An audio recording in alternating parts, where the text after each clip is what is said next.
Admiral Jake Morrison stood on the bridge of his warship, watching the morning sky turn dark with alien vessels, and he knew this Tuesday would change everything forever,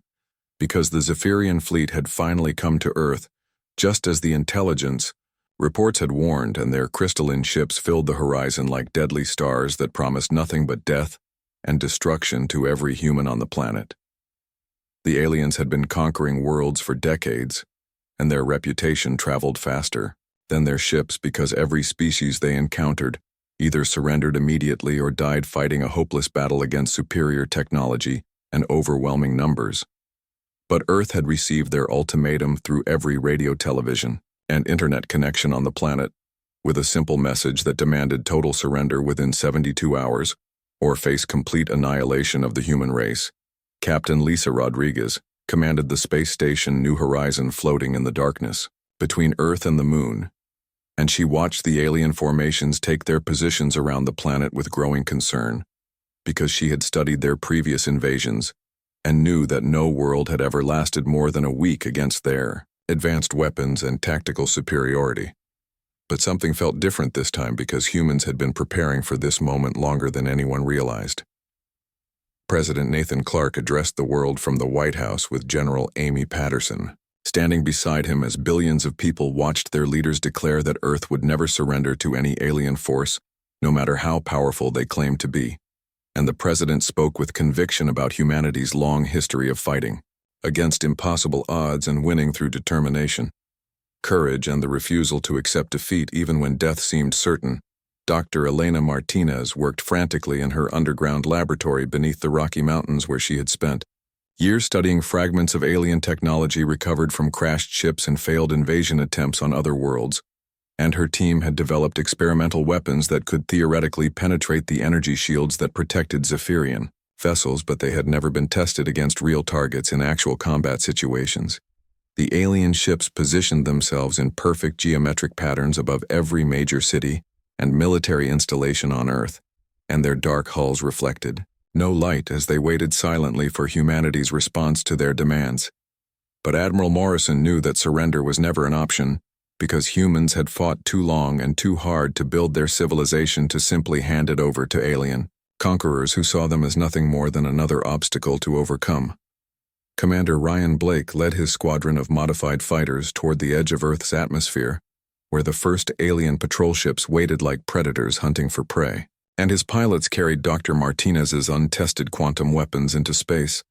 with nothing but hope and determination to guide them through the battle that would determine the fate of their species. General Patterson coordinated the global defense from her command bunker in Colorado, where screens showed the positions of every alien ship and every human military unit on the planet,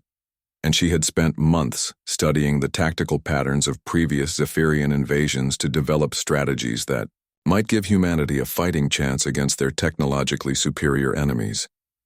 The alien ultimatum counted down hour by hour as world leaders met in emergency sessions, and military commanders prepared their forces for a battle that most believed they could not win. But Admiral Morrison refused to consider defeat because he had seen what humans could accomplish when they fought for their survival and their freedom, and he believed that Earth would show these alien invaders something they had never encountered before. Captain Rodriguez received orders to use her space station as a forward observation post to track alien movements and report on their tactical deployments, and her crew worked around the clock to modify their industrial equipment into makeshift weapons because every human installation would need to contribute to the defense effort if they hoped to survive the coming assault. Dr. Martinez completed the final calibrations on her quantum torpedo design just hours before the alien deadline expired, and she transmitted the technical specifications to every human military unit that could manufacture and deploy the new weapons,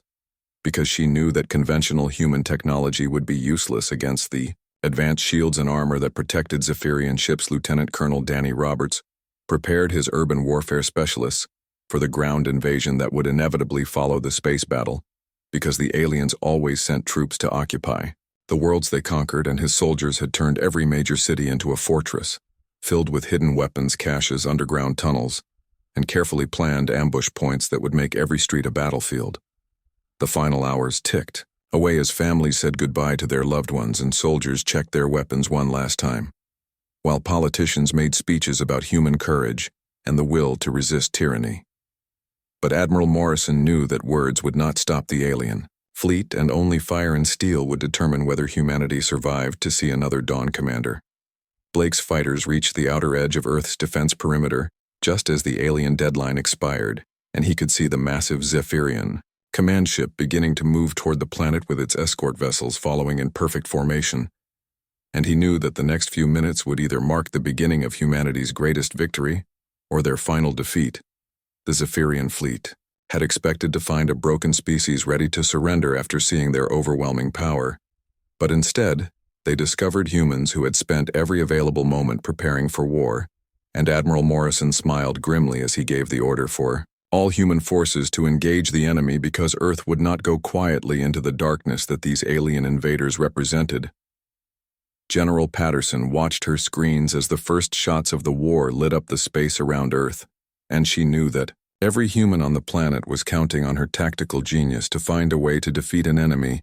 that had never lost a single battle in their long campaign of galactic conquest. But she had studied their methods and believed she had found weaknesses that no other species had been smart enough or desperate enough to exploit. The Zephyrian attack began exactly 72 hours after their ultimatum expired, and their plasma cannons tore through Earth's orbital defense platforms like paper, while Admiral Morrison watched two of his best cruisers explode in brilliant flashes of light that briefly illuminated the darkness of space, before fading into nothing but debris and the screams of dying crew members over the radio communications.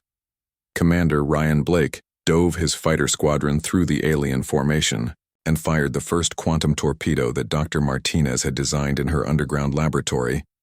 and the weapon punched through a Zephyrian shield generator in a burst of blue energy that sent shockwaves through the enemy fleet, and for the first time in their long history of conquest, the aliens had tasted human fire and found it burning.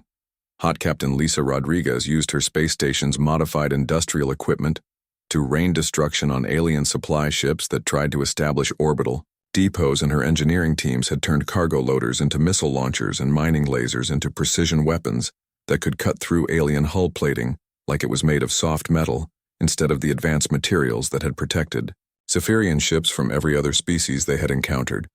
Lieutenant Colonel Danny Roberts coordinated the ground defense of New York City, where alien assault troops had landed, expecting to find panicking civilians and scattered military resistance. But instead they discovered humans who fought from every building rooftop and subway tunnel, with weapons ranging from military-grade firearms to improvised explosive devices that turned every street corner into a potential death trap. The Zephyrians had planned for a quick victory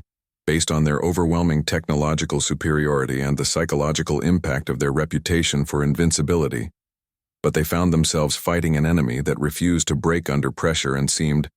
to grow more dangerous with every passing hour of combat, as human forces adapted their tactics to exploit weaknesses in alien formations. General Amy Patterson directed the global resistance from her command bunker, where she coordinated attacks by human forces on every continent. And her strategy was simple but effective because she had studied every alien invasion in recorded history and learned from the mistakes of species that had tried to fight the Zephyrians using conventional military tactics instead of the guerrilla warfare that humans had perfected over centuries of conflict.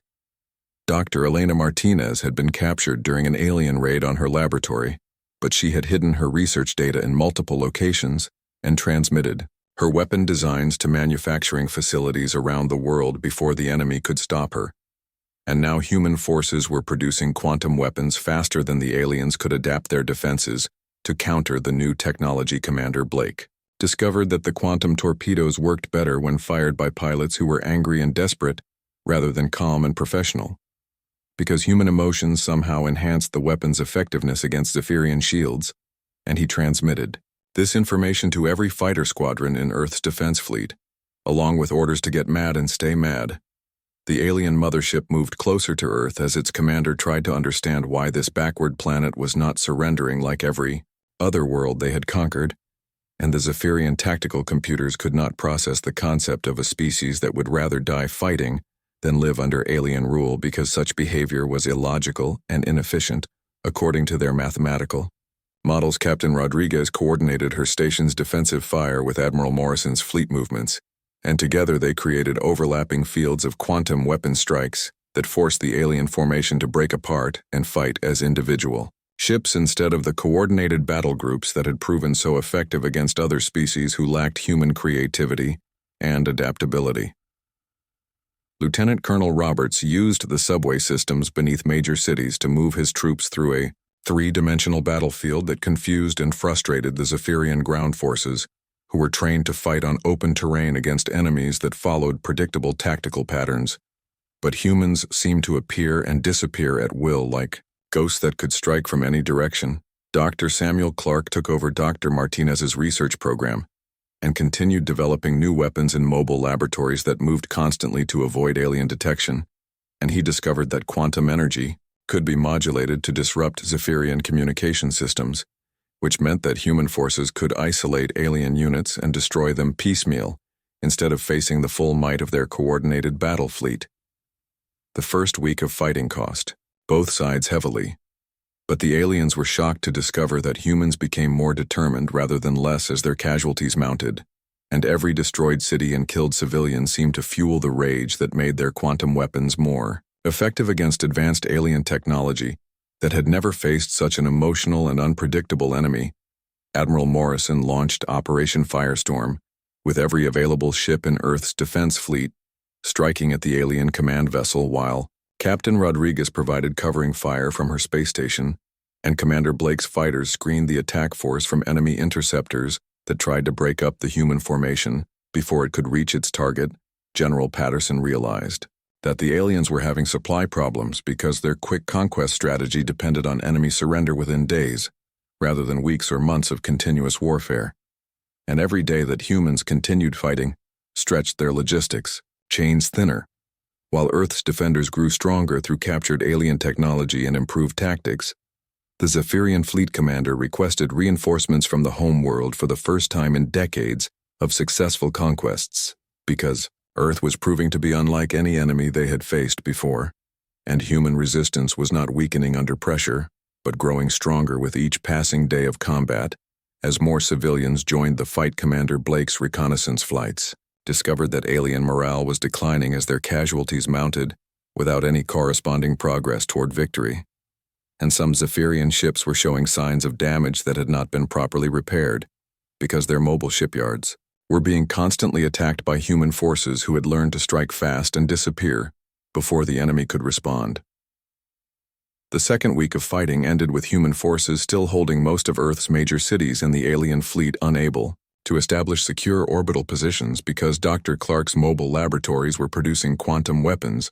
faster than the Zephyrians could develop countermeasures, and humanity was proving that determination and adaptability could overcome technological superiority when combined with the refusal to accept defeat under any circumstances.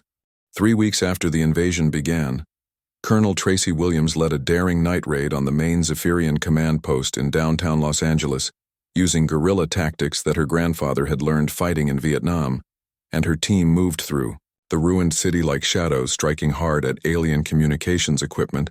before vanishing into the maze of destroyed buildings and underground tunnels that had become humanity's greatest advantage.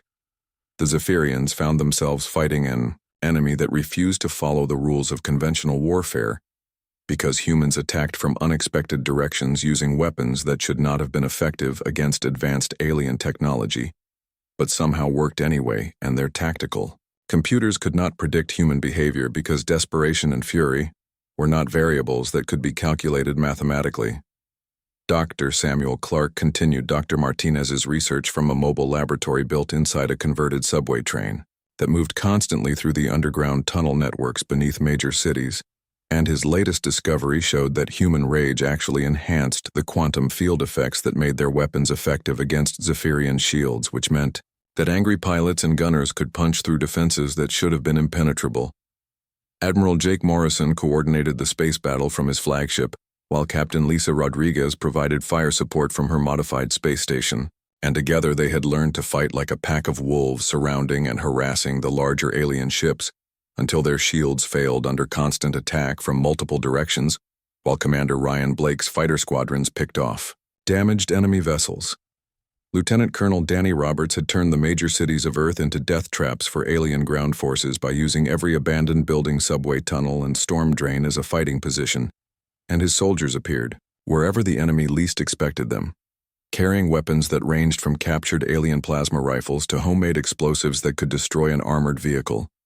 General Amy Patterson realized that the Zephyrians were running out of supplies, much faster than they had planned, because their strategy depended on quick victories and enemy surrender. But humans were forcing them to fight a prolonged war of attrition that stretched their logistics to the breaking point, while Earth's defenders grew stronger through captured technology and improved tactics. The alien fleet commander had requested reinforcements from the home world, but the nearest Zephyrian battle group was months away,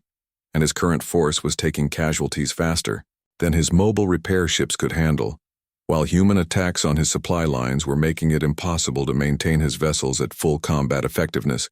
Commander Blake discovered during a deep reconnaissance mission that many alien ships were operating with skeleton crews because the Zephyrians had not expected to need replacement personnel for what should have been a simple conquest,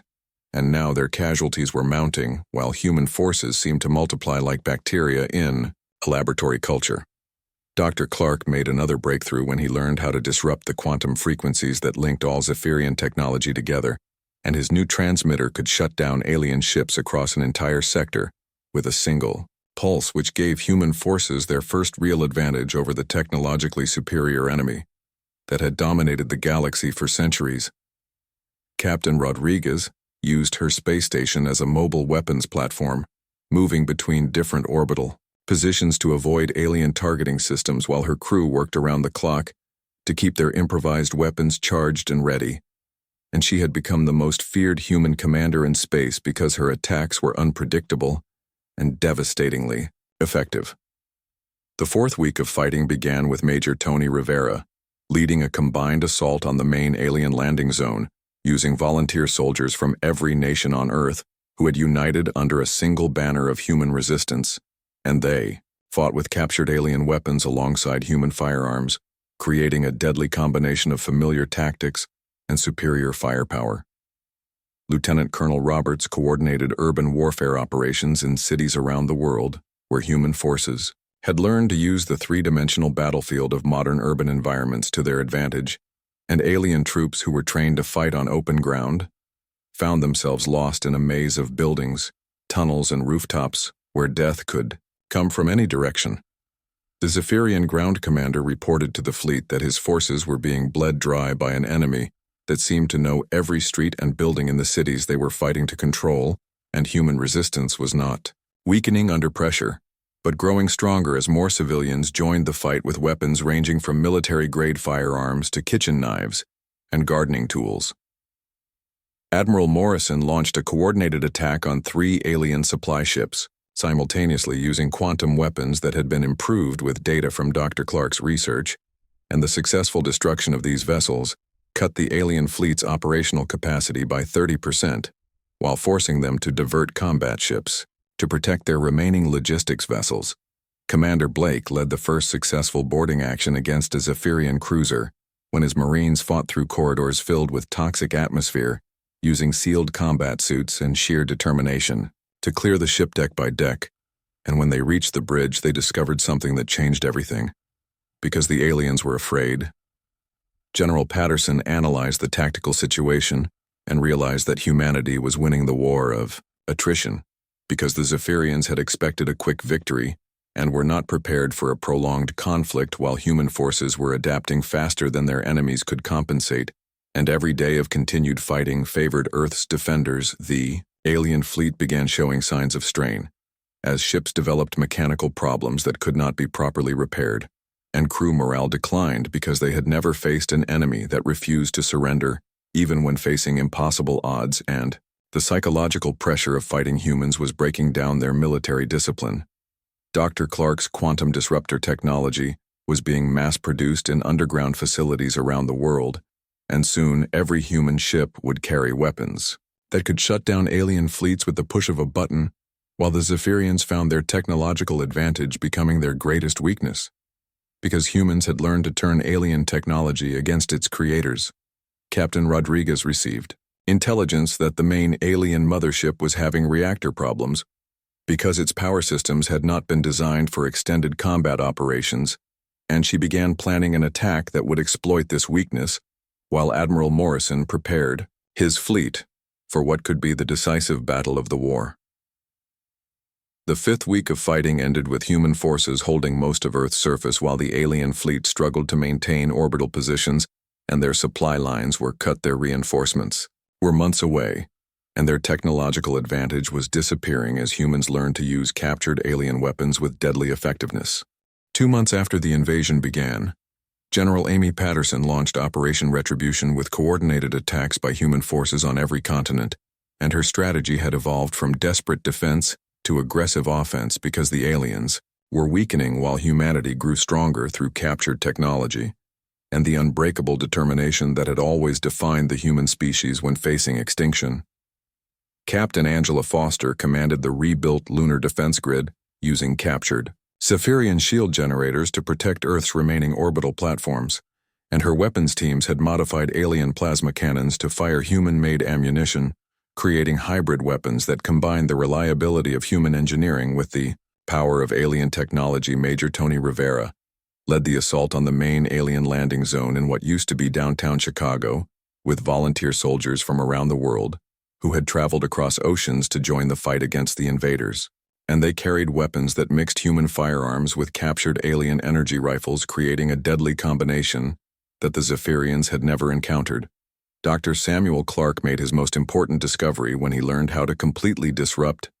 the quantum frequency network that connected all Zephyrian technology, and his new transmitter could shut down alien ships across multiple sectors simultaneously, which gave human forces the ability to disable entire enemy fleets without firing a single shot. Admiral Jake Morrison prepared for the largest space battle in human history, as his expanded fleet moved toward the alien mothership, and every ship in his force carried quantum weapons that had been improved through months of combat testing while the enemy struggled with supply shortages and declining morale among their crews. Commander Ryan Blake's fighter squadrons had evolved from desperate defenders into aggressive hunters who stalked alien patrol ships through the outer system, and his pilots had learned to use their quantum weapons with deadly precision while flying ships that combined human engineering with captured alien technology. Lieutenant Colonel Danny Roberts coordinated urban warfare operations in cities around the world where his soldiers had turned every building into a fortress and every street into a killing ground. And the aliens, who had expected to find broken civilians instead, discovered an entire species that would rather die fighting than live under foreign rule. The Zephyrian fleet commander sent another desperate request for reinforcements to the home world, but his messages were being intercepted and decoded by human intelligence officers who had learned to break alien encryption systems, and they knew that help would not arrive for months. While Earth's defenders grew stronger every day, Captain Lisa Rodriguez had taken command of the first human-built interstellar vessel, constructed from captured alien technology and human innovation, and her mission was to carry the war beyond Earth's solar system to liberate the worlds that had fallen to Zephyrian conquest,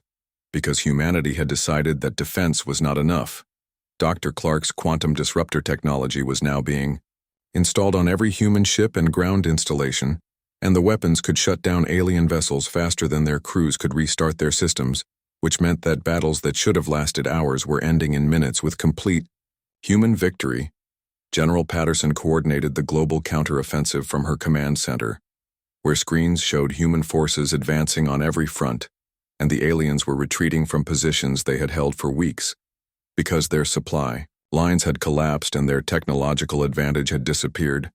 Major Rivera's assault force broke through the alien perimeter defenses, using tactics that combined frontal assault with infiltration, and his soldiers fought with the fury of people who had seen their cities burned and their families killed.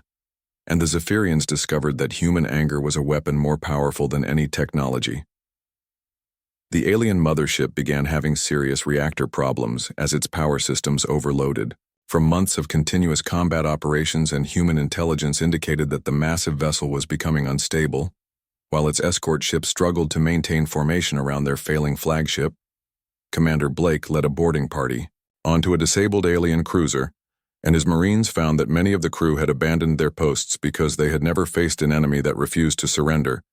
and the psychological pressure of fighting humans was breaking down their military discipline faster than combat casualties. Captain Foster's lunar defense grid had become a launching point for attacks on alien positions throughout the inner system, and her hybrid weapons were proving more effective than pure human or alien technology because they combined the best features of both civilizations into something entirely new. Dr. Clark transmitted the technical specifications for his quantum disruptor to resistance groups on other worlds that had fallen to Zephyrian conquest, and soon, human technology was spreading throughout the galaxy as oppressed species learned that the supposedly invincible aliens could be defeated. Lieutenant Colonel Roberts reported that alien ground forces were abandoning their positions in major cities around the world as human counterattacks drove them back to their landing zones,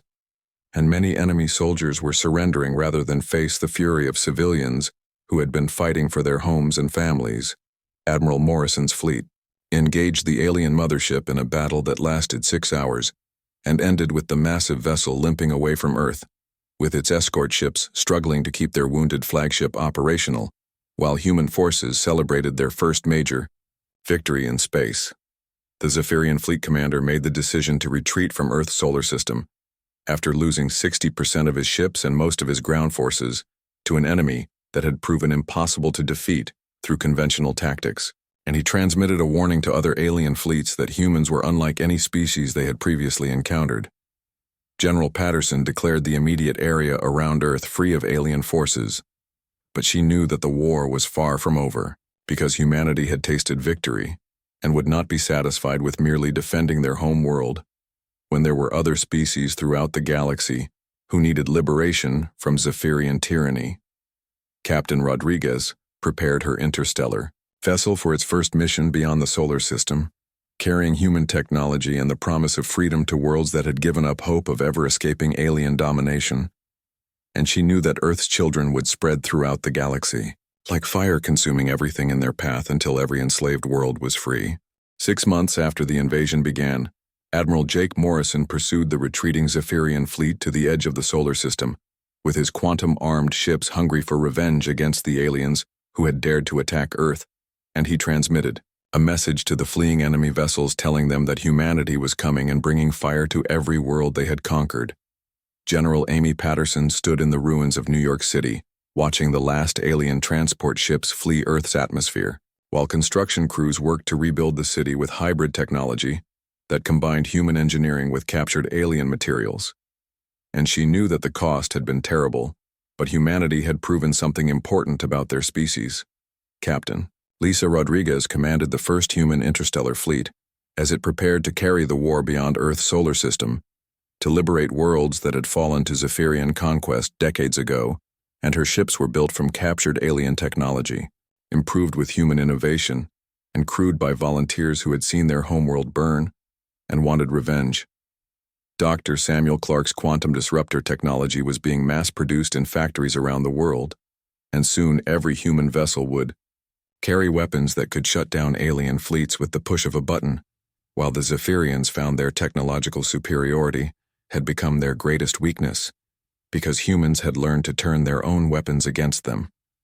The war had fundamentally changed both species because the aliens had never faced an enemy that refused to surrender even when facing impossible odds,